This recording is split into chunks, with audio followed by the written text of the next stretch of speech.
Gostaria de pedir que os irmãos abram suas Bíblias no livro do profeta Jonas, capítulo 4. Jonas, capítulo 4.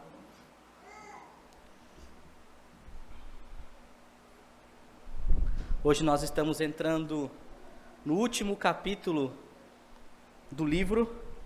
Já foram aí algumas semanas nesse profeta maravilhoso que temos aprendido.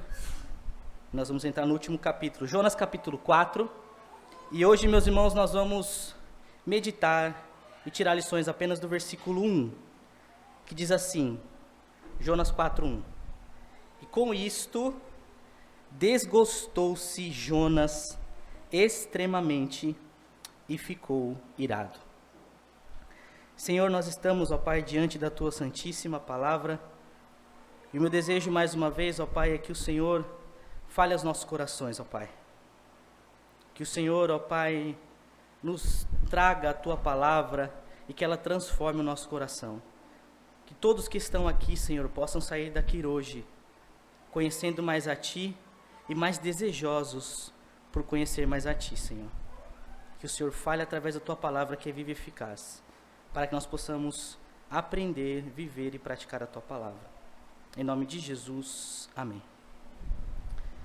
Meus amados, nós estamos no último capítulo do profeta Jonas, e se nós olharmos agora já no final, com tudo aquilo que nós já vimos, com todo esse enredo dessa jornada do profeta Jonas, o que nós temos claramente diante do nosso cenário? Jonas capítulo 1 é Jonas e a grande tempestade. Jonas capítulo 2 é Jonas e o grande peixe, né? Jonas capítulo 3 é o Jonas e a grande Nínive. E o capítulo 4 é Jonas e o grande Senhor. Jonas agora vai se encontrar com o Senhor no capítulo 4. Deus está trabalhando no coração desse profeta desde o começo do livro. De longe, meus irmãos, o personagem mais importante da história do profeta Jonas não é o profeta Jonas, não é o grande peixe, né, que muitas pessoas falam da baleia de Jonas, não são os ninivitas, o grande personagem é o próprio Deus, que está desde o começo trabalhando no coração daquele homem. Desde o capítulo do versículo 1, quando ele vai falar com aquele profeta, e o profeta decide desobedecer ali, Deus tem um plano para a vida daquele homem, e nós temos visto, né, claramente Deus forjando o caráter daquele homem. E aqui, agora no capítulo 4, nós vamos enxergar algo que nós sempre falamos aqui em nossa igreja. Os irmãos que estão conosco há um pouco mais de tempo, sempre já ouviram eu falar muito sobre isso, e hoje nós vamos poder meditar nisto, que são os 3 pilares do crente. Todo crente, para ele se sustentar, para ele estar diante do Senhor, ele precisa de 3 grandes pilares na sua vida. A ortodoxia, os irmãos sabem, a ortodoxia é a doutrina correta, é a doutrina, aquilo que nós conhecemos do Senhor. A ortopraxia, que é a prática, doutrina, prática. E qual que é o terceiro pilar que nós falamos sempre aqui? A ortopatia. Ortodoxia, doutrina, conhecimento, prática, ortopraxia e a ortopatia. A ortopatia são os sentimentos do profeta, os sentimentos que nós devemos ter. E nós vamos ver agora no início do capítulo 4, claramente isso acontecendo. Vejam, meus irmãos, no capítulo 1 do profeta Jonas, Jonas tinha a doutrina errada, porque Jonas desafia o Deus Todo-Poderoso e Soberano. Ele desafia o Senhor. Jonas tem a prática errada, a ortopraxia errada, porque Jonas se levanta e ele foge. Deus diz, vai para Nínive, e ele simplesmente se levanta e vai para Tarsis. Jonas tem a ortodoxia errada, Jonas tem a prática errada, e Jonas tem os afetos errados, porque Jonas odeia o povo de Nínive. Jonas não quer que os ninivitas se salvem. Jonas é aquele profeta patriota, Jonas é aquele profeta que não quer que aqueles homens se salvem. O Deus é o Deus de Israel, e aqueles homens maus precisam morrer. Ortodoxia errada, prática errada e sentimento errado. Em Jonas capítulo 2, agora já no 4 nós vemos isso claramente. Jonas tem a sua ortodoxia corrigida. Jonas, no ventre do grande peixe, ele vai orar ao Senhor. E na oração do profeta nós vemos claramente a sua doutrina sendo corrigida. Jonas vai dizer, não foram os homens que me lançaram no mar, foi o próprio Senhor, que é soberano, o Deus dos céus, do mar e da terra. Jonas vai dizer em Jonas 2,9 que ao Senhor pertence a salvação. Olha que coisa maravilhosa, Jonas virou um calvinista, né? A ortodoxia de Jonas foi corrigida na oração. Jonas agora tem a doutrina correta. Jonas sabe que ele não pode fugir do rei soberano. Jonas sabe que não pode mais fugir do Senhor. Ao Senhor pertence a salvação. Ortodoxia fechada. Capítulo 3 agora, ele é vomitado ali em terra. Nós sabemos que ele não foi vomitado em Nínive, né? Mas agora Jonas, o que ele precisa corrigir? A ortopraxia. Agora Jonas se levante e obedeça. Agora se levante e vá à grande cidade de Nínive. O que Jonas faz? Jonas se levanta e Jonas vai a Nínive. Olha que coisa maravilhosa. Jonas se levanta e agora a sua prática, a sua vida está de acordo com aquilo que ele professou, aquilo que ele orou. E ele simplesmente agora vai para Nínive. Isso é maravilhoso. Mas Jonas ainda precisa que o Senhor trabalhe nos seus afetos. Porque Jonas está lá em Nínive, mas o seu coração ainda não está lá. Jonas ainda está com seus afetos desordenados. E todo o capítulo 4 que nós vamos meditar, nós vamos ver Deus agora trabalhando nesse último pilar do crente, os afetos. Hoje nós iremos falar de afetos, hoje nós iremos falar de sentimentos. Se o livro terminasse no capítulo 3, nós teríamos que ter muito cuidado para não idolatrar o profeta Jonas. Imaginem o cenário, se acabasse no capítulo 3, até onde nós expomos. Jonas é um profeta que desobedece, o Senhor o corrige, o disciplina, ele vai pro ventre do grande peixe, é lançado no mar, o peixe o vomita e agora ele se levanta e vai a Nínive. E ele faz um sermão de 5 palavras e 120 mil pessoas creem no Evangelho. 120 mil pessoas mostram que estão arrependidas, se vestem em panos de saco, o próprio rei se veste em pano de saco, conclama um jejum para toda a nação. Olha que coisa maravilhosa. Jonas capítulo 3 é o ápice da prática, é o ápice do resultado da pregação do Evangelho. Imaginem só, Jonas escrevendo se terminasse no capítulo 3, no ápice ali, no clímax, né, de todo aquele livro, da narrativa de 120 mil pessoas crendo no Evangelho. Mas veja, meus irmãos, não acaba aí, né? Se Jonas vivesse nos dias de hoje, provavelmente, e acabasse no capítulo 3, ele estaria nas conferências, estaria escrevendo seus livros de como ter uma pregação eficaz. 3 pontos para converter as pessoas, né? Estaria ali e nós falaríamos, Jonas foi o grande profeta da história. Mas graças a Deus que as escrituras nunca colocou, me desculpe a expressão, mas pano quente em cima dos pecados, em cima dos homens que precisavam ser trabalhados. Todas as vezes que os homens falharam, as escrituras relataram isso. E daí nós vamos ver agora Jonas tendo o seu sentimento trabalhado para o Senhor. E a pergunta que eu quero fazer aos irmãos, para nessa introdução, que vamos falar sobre a ortopatia, sobre os sentimentos corretos, qual é a motivação, qual é o sentimento pelo qual vocês e eu trabalhamos para o Senhor? Quais são os nossos afetos que estão envolvidos para o nosso trabalho no reino? Qual é a motivação pelo qual nós fazemos o que fazemos para o Senhor? Se formos olhar para o nosso trabalho secular, se assim eu posso dizer, nós sabemos muito bem que nós podemos fazer sem sentir. Sabemos muito bem que podemos trabalhar, trazer resultados para a empresa que seja, e não ter o mínimo amor por aquilo, não ter o mínimo sentimento por aquilo, só estar fazendo por obrigação, fazer porque eu tenho um boleto para pagar e eu simplesmente preciso fazer. Mas quando nós estamos falando da obra do Senhor, do reino, é assim também? Será que serve, meus irmãos, nós fazermos a obra do Senhor por obrigação? Será que serve nós fazermos porque temos que fazer? Será que serve nós temos que ir porque o pastor disse que nós temos que ir? Será que serve? Será que os nossos sentimentos não pesam em nada? Será que a nossa motivação em fazer aquilo, a prática, não deve ser considerada de forma alguma? Será que nós podemos simplesmente obedecer por obedecer e os nossos afetos não influenciam em nada? Jonas tem a doutrina correta, Jonas tem a prática correta, mas agora Jonas está diante do seu sentimento com o resultado da pregação do Evangelho. Jonas vê em seus olhos a misericórdia de Deus sendo derramada sobre aquele povo. Jonas vê a violência que Deus ia trazer sobre os ninivitas, a ira de Deus que cairia sobre eles, ser convertida em salvação. Jonas vê a ira de Deus sendo suspensa e trazendo graça, trazendo salvação àquele povo. E vejam, meus irmãos, a pregação do profeta foi a pregação de maior sucesso que nós temos na história do povo de Deus. Como eu disse na semana passada, Pedro pregando em Atos que 3.000 pessoas se convertem e são batizadas, já é um fenômeno. Imagina 120 mil pessoas. Não chega nem perto. Jonas teve uma pregação, um fenômeno maravilhoso, onde prega a palavra, as pessoas se arrependem, e veja, em vez de Jonas se alegrar com o resultado da salvação, Jonas se explode em ressentimento, em aborrecimento e em raiva.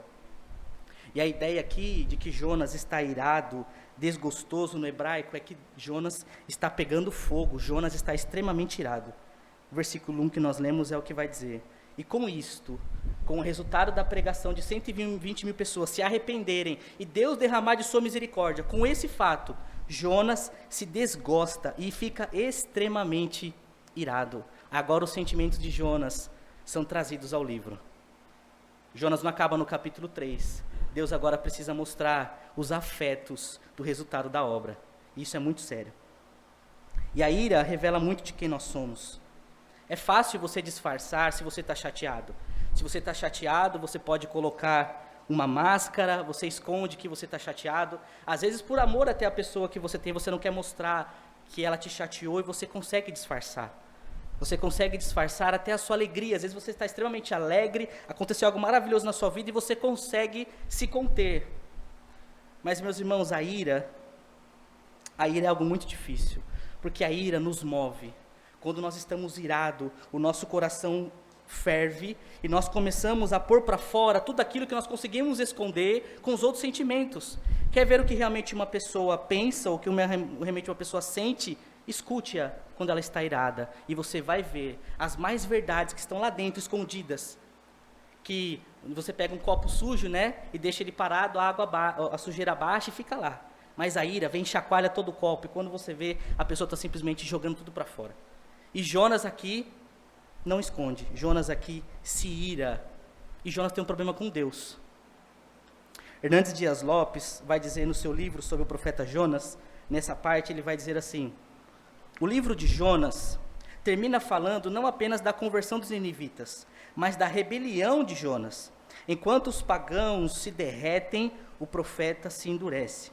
Enquanto os que viviam nas trevas correm para a luz, aquele que conhecia a luz caminha em direção às trevas. Enquanto os pagãos buscam o favor de Deus, o profeta insurge contra Deus. Enquanto os ninivitas clamam por compaixão, Jonas fica irado por conta da compaixão de Deus.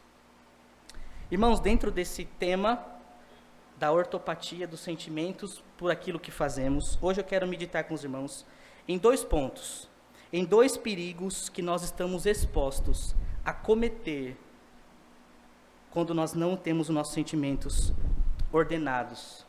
À luz do que Jonas expressa, à luz do que Jonas está vivendo, nós temos 2 grandes perigos que eu quero ver com os irmãos hoje, que nós estamos expostos a cometer à luz do que está acontecendo com o profeta.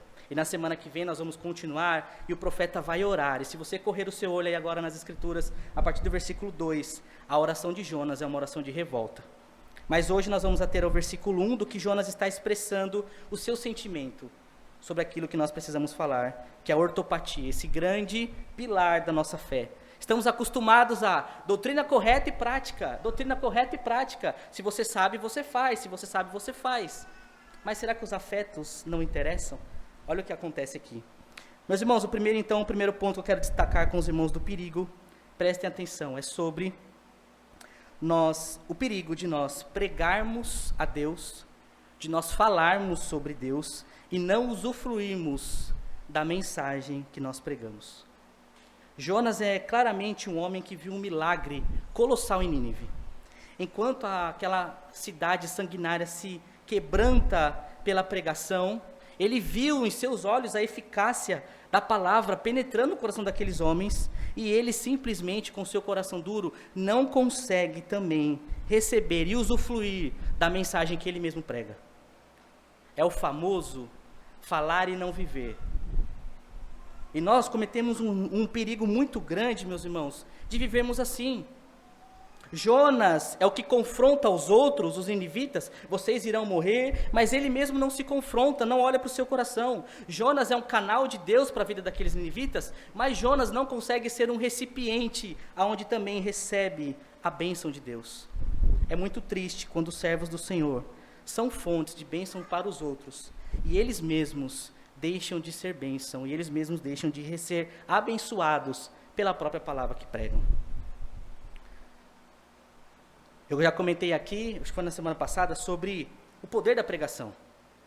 A mensagem é maior que o profeta, isso é maravilhoso. A mensagem não depende do profeta. O Senhor usa e o Senhor faz, e nós somos apenas canais. E isso é a parte positiva. Essa é a parte positiva de que Deus nos usa, apesar de nós. Mas existe um lado que é muito complicado, que é o que está acontecendo com Jonas. Deus usar os homens, ser canais de bênção para as pessoas, e ele mesmo não conseguir usufruir disso. O lado positivo é que, graças a Deus, Deus nos usa e Deus fala aos corações apesar de nós. Nós somos como canais, mas como que pode ser bom para nós, Deus nos usar e nós não temos o nosso coração transformado? Jonas tem a prática correta, a doutrina correta, mas ainda está em rebelião com Deus. Meus irmãos, eu quero que vocês ouçam isso com muito cuidado mesmo, porque isso vai nos dar maturidade nesta construção de igreja que nós estamos plantando aqui nesse local. Eu não estou de forma alguma atacando ninguém, porque esse sermão foi extremamente difícil para mim preparar esse sermão. Antes da palavra ferir vocês, ela fere a mim. E minha esposa viu como foi difícil para mim preparar esse sermão aqui. Sabe por quê? Quando nós paramos para pensar sobre isso, eu posso ser um canal de bênção na vida de vocês e não viver aquilo que eu prego. Eu fiquei por horas nisso e eu tentava seguir, e eu largava tudo e orar, pedir misericórdia de Deus na minha vida. Porque é possível você receber aconselhamento de um homem, e o seu casamento ser salvo, ser abençoado por um homem que tem uma outra família. As pessoas falam em nome de Deus e podem simplesmente não viver a vida em Deus e ainda assim ser bênção na sua vida. A sua alma pode ser consolada pela canção de um autor, de um escritor que fez, mas alguém que está com o coração completamente longe do Senhor e escreveu aquilo só para o seu ego, e ainda assim a música tocar em você e te consolar. Você pode ouvir a oração poderosa de um homem, e este homem ainda, ir na sua casa, maltratar a sua esposa ou estar afundado em pornografia. Você pode abençoar, um pastor pode abençoar o seu casamento, fazer uma cerimônia maravilhosa, e ainda assim, não amar ao Senhor, não amar a sua esposa e não amar os seus filhos. Então veja, por que isso foi difícil para mim, eu quero que vocês pensem nisso. O crescimento de uma igreja pode vir pelo ministério de um pastor ímpio. Eu posso ser esse homem, que posso estar falando, pregando, e o meu coração, os meus afetos, não serem ordenados. Eu estar aqui para o meu orgulho, eu estar aqui para os meus prazeres, eu estar aqui com o coração longe do Senhor. E as minhas obras aqui são maravilhosas, e você vê fruto, porque Deus nos usa apesar de nós. A verdade é que a soberania de Deus, o seu poder, Ele usa pessoas como eu e como você, pessoas pecadoras, para fazer o bem ao povo e para cumprir os seus propósitos. Jonas é um canal de Deus para aquela nação, mas Jonas ainda tem os seus sentimentos completamente errados. Você pode vir à fé, você pode vir à igreja por um discurso de alguém que está desviado, de alguém que está longe dos caminhos do Senhor. Deus usa até uma mula. E veja, hoje em dia, com a tecnologia, com acesso aos materiais, os livros, os documentários, a biblioteca, a internet, nós podemos, qualquer um, podemos falar de Deus, em nome de Deus, e não estarmos com o coração em Deus. E sabe o que é isso? É simplesmente gnosticismo, onde nós temos conhecimento, amamos os debates teológicos. Se for sentar para falar sobre união hipostática, traumatizou a união hipostática, Se formos falar sobre união hipostática, nós sabemos falar. Se for falar sobre calvinismo, gabaritamos, nós sabemos todos os textos, mas nós não lembramos qual foi a última vez que nós oramos. Nós podemos, irmãos, ser essas pessoas que somos doutores da lei e que não simplesmente conhecemos, mas estamos na missão, estamos lá fazendo, falando, evangelizando, está longe do Senhor. Os fariseus, eles eram doutores da lei, conheciam tudo de Antigo Testamento e não aceitam o Messias. E o seu coração, faziam, viu? Porque as obras dos fariseus eram muito maior do que todos os outros. Faziam muito mais, muitas obras e muita doutrina, ortodoxia e ortopraxia. Mas o Senhor olha e fala, se vocês são um coração duro, porque os seus afetos estão simplesmente nisso. Então veja, preste atenção, isso significa que nós não podemos de forma alguma validar o nosso relacionamento com Deus através do nosso serviço público a Deus. Nós não podemos validar o nosso relacionamento com Deus através da nossa obra, através daquilo que nós exteriormente podemos fazer para o Senhor. O nosso relacionamento com Deus, ele é validado através unicamente do nosso próprio relacionamento com Deus. Não é sobre fazer simplesmente, é sobre o nosso próprio coração a Deus. Nós precisamos olhar urgentemente para o nosso coração, porque talvez Deus para nós é só uma tradição familiar. Talvez vir à igreja é só uma forma de se ocupar. Estar envolvido nos eventos da igreja é um local de você participar de eventos sociais. E o coração ainda está completamente longe do Senhor. Jonas foi a Nínive à força. Jonas foi pregar. Jonas disse, se você quer que eu vá, eu vou. Mas o coração de Jonas não estava em Nínive. O coração de Jonas continuava em Tarsis. O coração de Jonas continuava em Jerusalém, que é na sua oração onde ele queria ir. No templo, oferecer sacrifícios ao Senhor. Veja, Jonas está fugindo de Deus em seu coração, enquanto deixa de fugir de Deus nos seus pés. Jonas está fugindo de Deus no seu coração, enquanto os seus pés ainda vão em direção ao que Deus quer. Isso é muito sério. Alguém que vê o poder do Evangelho, mas esse poder do Evangelho converte 120 mil pessoas. E aquele homem que falou, ainda tem um coração duro. O nosso ministério não pode ser validado pelo sucesso externo que nós vemos. Não é pela quantidade de pessoas, não é pelos milagres que acontecem, não é pelas muitas conversões que possam acontecer. O nosso relacionamento com Deus, o que nos valida como uma igreja saudável, como crentes de verdade, são pessoas que conhecem de doutrina, pessoas que fazem sim, mas pessoas que têm um coração ordenado, os afetos ordenados. Jesus vai dizer no último dia, muitos dirão, em seu nome, Senhor, eu expulsei demônios, eu fiz milagres, e veja que isso aconteceu, porque foi em nome de Jesus, e em nome de Jesus, os enfermos são curados, os demônios vão embora, e Jesus vai dizer, eu nunca vos conheci, porque não é simplesmente sobre fazer, porque o coração daqueles homens estavam longe do Senhor, não é o tamanho da igreja, não é quantas pessoas aceitam a Jesus, podem ser milagres que estão acontecendo, o coração precisa estar no Senhor. E quando nós olhamos ao evangelicalês brasileiro, nós vemos igrejas entupidas, cheia de milagres, de coisas, e o que valida a igreja são essas coisas. E daí quando esse pastor provavelmente possa ser confrontado, o que valida aquele ministério não é a sua vida piedosa, o que valida são os milagres, são os prodígios, porque nós revelamos, nós profetizamos, nós curamos. Olha quantos jovens aceitaram Jesus no último domingo, mas não importa se na segunda-feira estão todos na pornografia. Olha os números. E daí essa vida externa e pública acaba validando, justificando uma vida sem oração, uma vida sem Bíblia, uma vida sem santidade, uma vida sem misericórdia, sem graça e sem amor.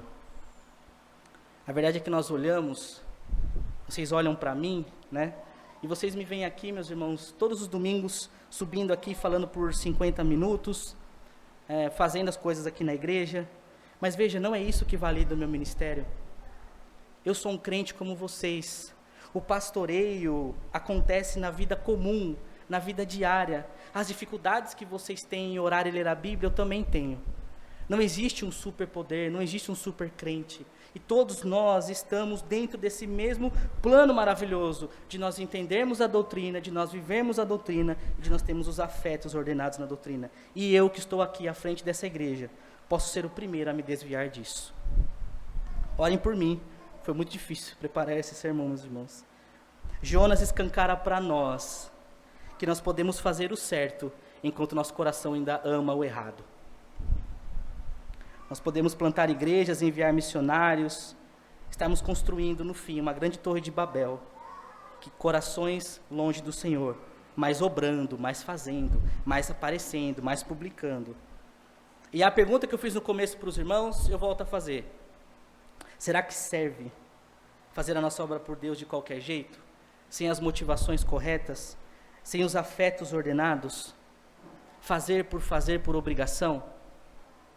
E a resposta que me parece para essa pergunta é sim e não. Sim, porque Deus nos usa apesar de nós. Sim, porque ainda com os afetos não ordenados, que precisam ser trabalhados na vida de santificação, Deus ainda nos usa.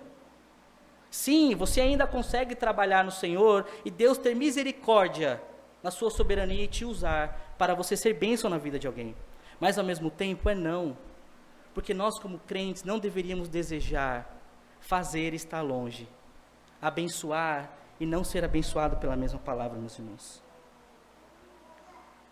Você pode evangelizar os seus amigos, os seus parentes, eles virem a fé, eles reconhecerem ao Senhor e ainda assim você está longe do próprio Deus que fala. Parece que não, mas isso é muito fácil de acontecer. Que Deus nos livre disso. Esse é o grande primeiro ponto. Nós fazermos, obrarmos, estarmos em Nínive, missionários, pregando palavra poderosa que veio da parte de Deus e o coração ainda em rebelião. Jonas fugia de Deus com seu coração, enquanto não deixava de fugir de Deus por seus pés, meus irmãos. O segundo grande ponto, então, pelo qual Jonas é um homem irado.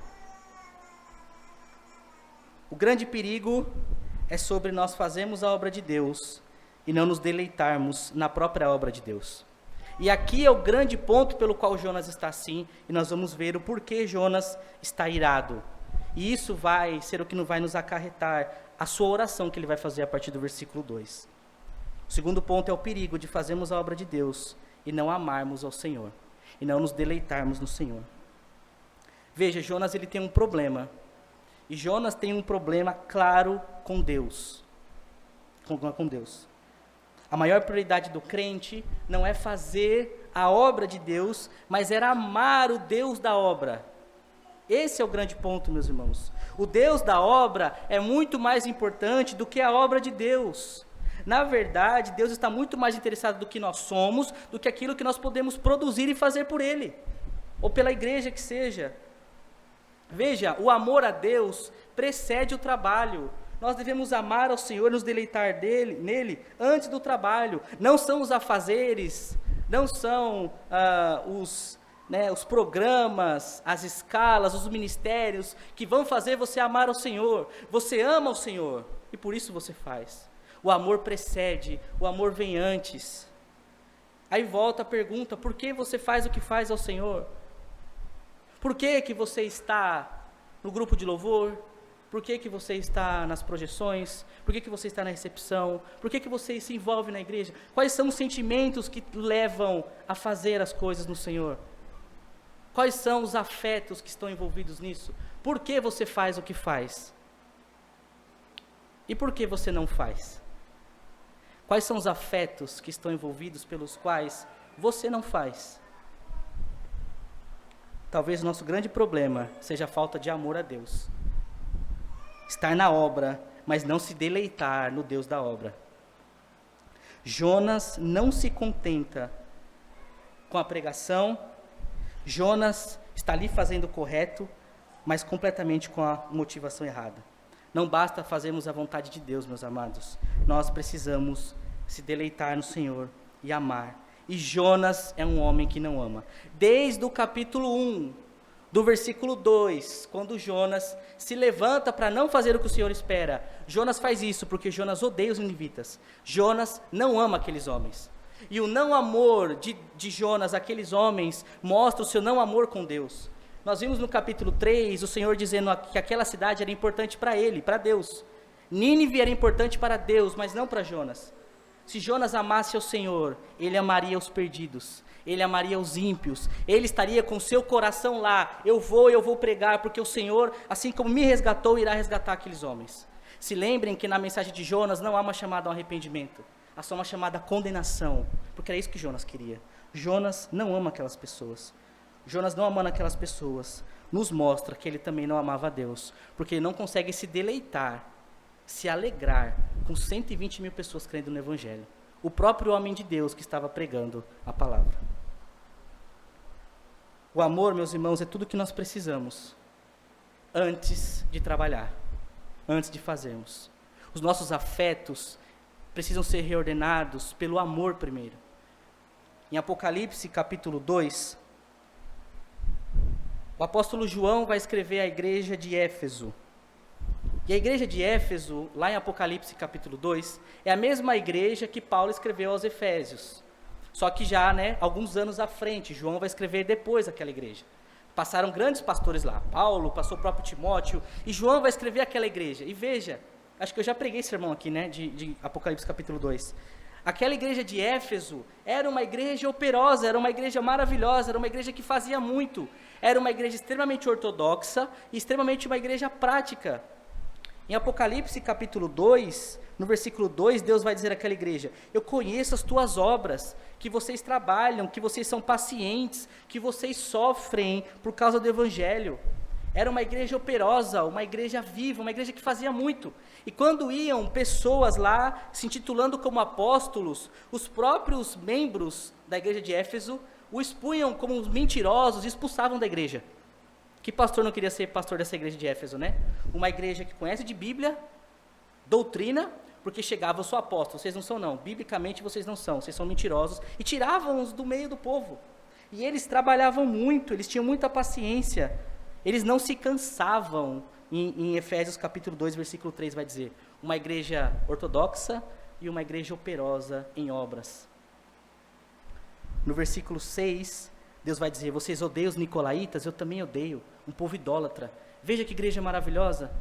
Mas nós temos no capítulo 4, versículo 4, o Senhor dizendo àquela igreja, mas eu tenho, porém, contra vocês, vocês abandonaram o primeiro amor.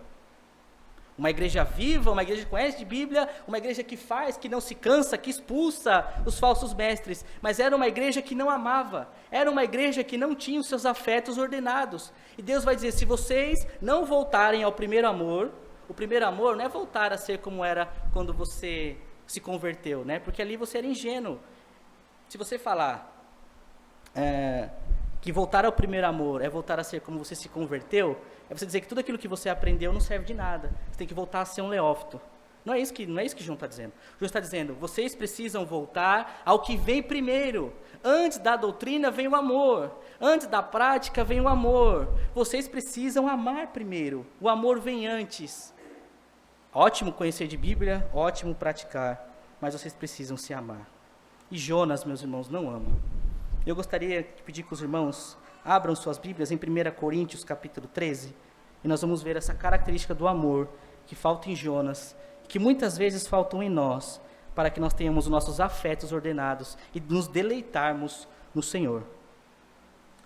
1 Coríntios capítulo 13,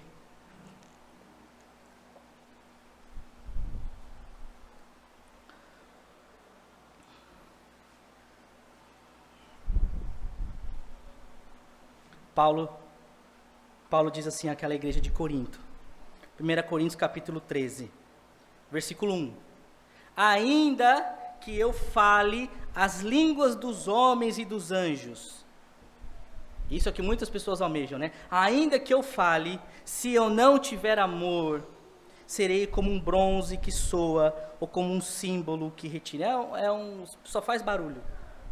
Eu preciso ter amor, ainda que eu fale a língua dos anjos, ainda que eu consiga me comunicar celestialmente com os céus, se eu não amo, nada disso importa. Versículo 2, ainda que eu tenha o dom de profetizar, e que conheça todos os mistérios e toda a ciência, veja, conhecimento, doutrina, imagina, meus irmãos, você sentar com uma pessoa para ouvi-la, uma pessoa que conhece toda a ciência, uma pessoa culta, uma pessoa que você olha e quando ela fala, vem palavras de sabedoria, de conhecimento. Paulo vai dizer, ainda que eu conheça todos os mistérios, aquela pessoa extremamente inteligente, ortodoxa e toda a ciência, ainda que eu tenha tamanha fé, ao ponto de transportar os montes, se eu não tiver amor, nada serei. Não resolve. Você pode conhecer muito, não resolve. Veja que ele falou de ortodoxia. Olha o versículo 3. E ainda que eu distribua os meus bens, olha a prática aí, a ortopraxia. Ainda que eu distribua todos os meus bens entre os pobres, e ainda que eu entregue o meu próprio corpo para ser queimado, o mártir. Se eu não tiver amor, nada disso me aproveita. Eu posso ter a ortodoxia correta, eu posso ter a prática correta. É aquele crente que a gente olha com os nossos olhos, as suas obras, né, o externo, que é o que a gente está comentando aqui, os seus atos públicos, e nós falamos, meu Deus, isso é crente. Conhece de Bíblia, conhece todos os mistérios, conhece ciência, e dá tudo aos pobres, entrega, é alguém piedoso, é alguém que faz, é alguém que se entrega, é alguém que pode ser, ele entrega seu próprio corpo. Mas se os seus afetos, se o amor não está o motivando para fazer a prática correta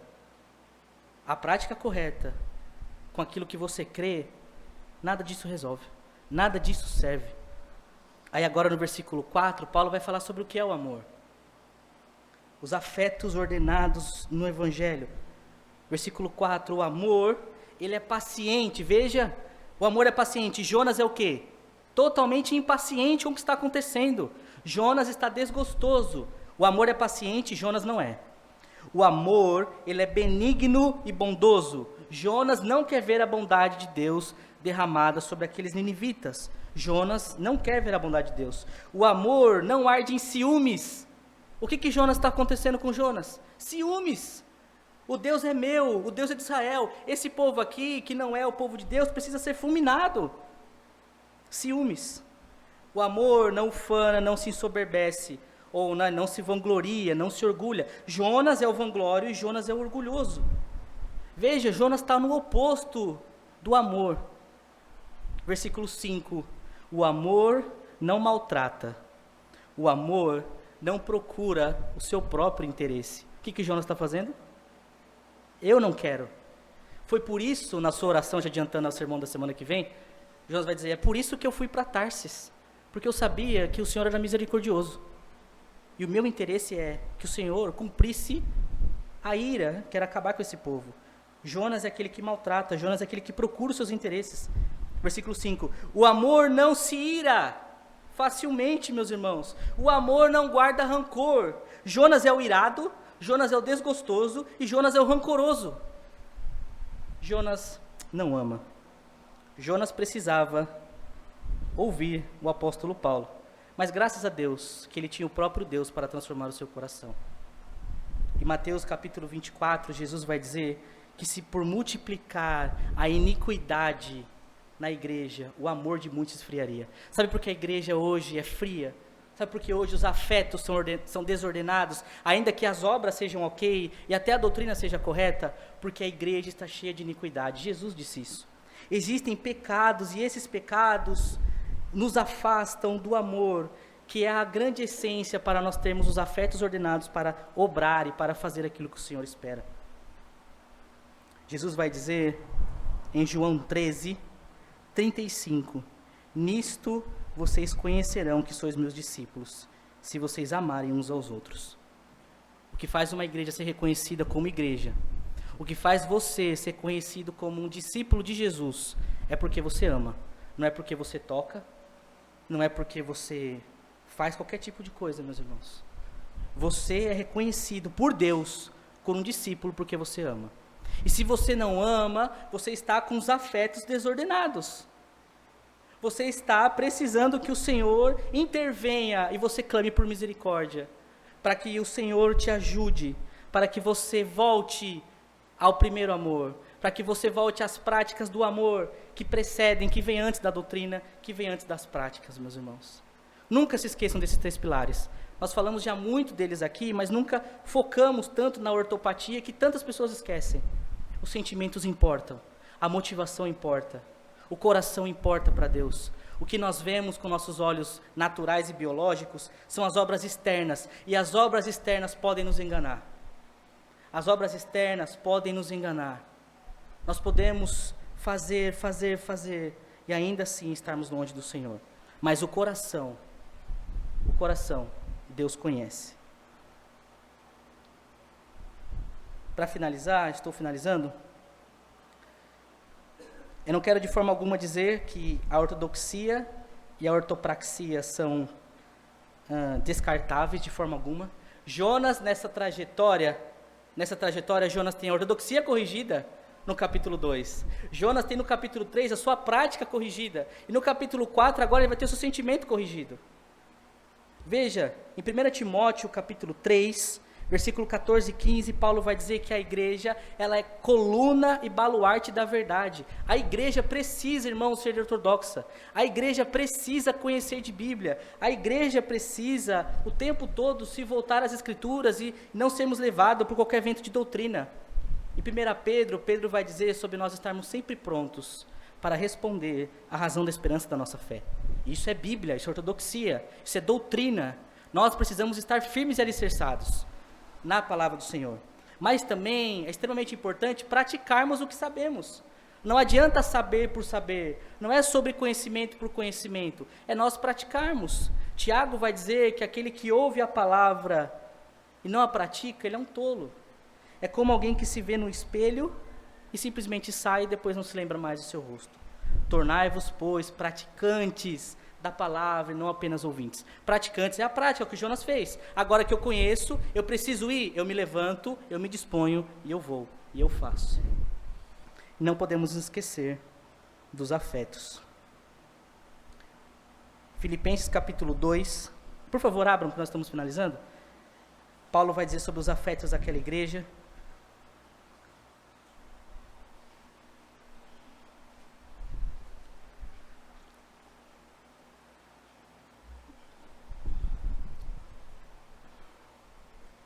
Filipenses 2,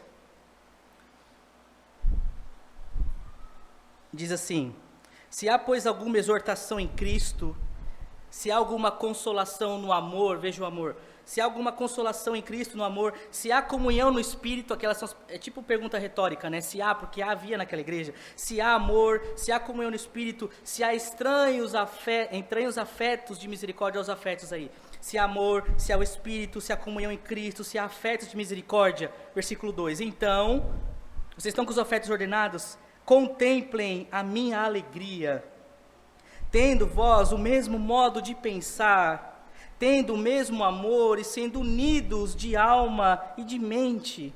É isso que a igreja precisa. Paulo escreveu na igreja: vocês têm Cristo, vocês têm comunhão no Espírito, vocês têm afetos de misericórdia, tenham o mesmo modo de pensar, sendo todos unidos de alma e de mente pelo sentimento. Não façam nada, versículo 3, por próprio interesse pessoal ou por vaidade, mas por humildade, cada um considerando os outros superiores a si mesmos, não tendo em vista somente os seus próprios interesses, mas também os dos outros.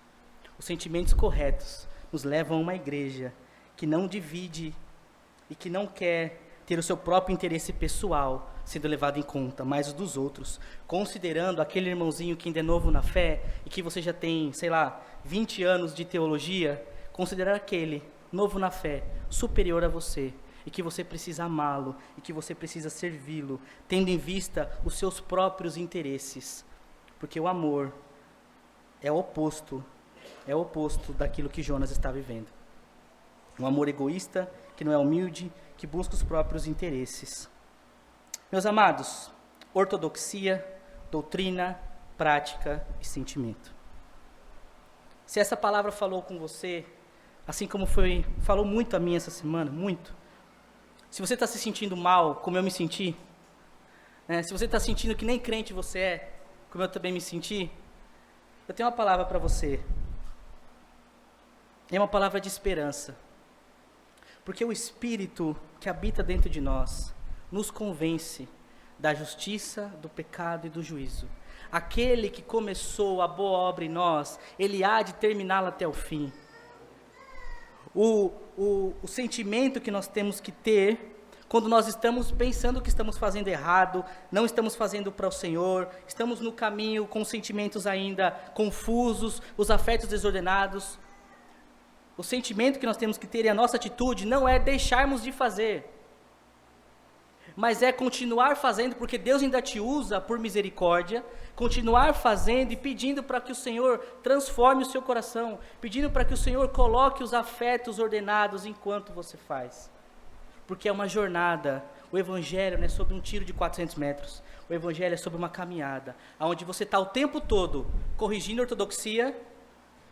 Deu uma falhada aqui, ouvi umas coisas erradas, minha doutrina começou a falhar, corrige a doutrina, Pô, não estou fazendo, não estou praticando, eu sou crente que só vejo YouTube, só me alimento e não faço nada. Ok, corrige a prática, faça, se levante, faça alguma coisa para o Senhor. Os sentimentos ainda não estão corretos, continue fazendo, mas ajuste o tempo todo. Porque o Senhor começou a boa obra em nossa vida e Ele há de completá-la até o fim. Jonas vai ter os seus sentimentos corrigidos apenas no final do capítulo. Mas Jonas está fazendo. O Jonas passou já por uma grande aventura, né? Mas e o Senhor está ali o tempo todo, corrigindo aquele homem e transformando o seu coração. Meus irmãos, nunca é tarde para amar a Deus. Nunca é tarde para amar o Senhor. Se você está com esse sentimento que você não o ama, nunca é tarde.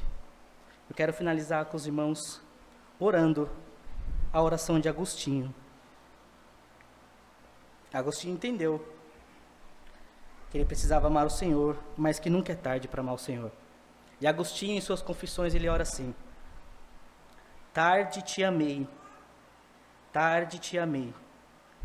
ó beleza tão antiga e tão nova, tarde demais eu te amei, eis que estava dentro e eu fora, e fora eu te buscava e me lançava disforme e nada belo, perante a beleza de tudo e de todos que criastes.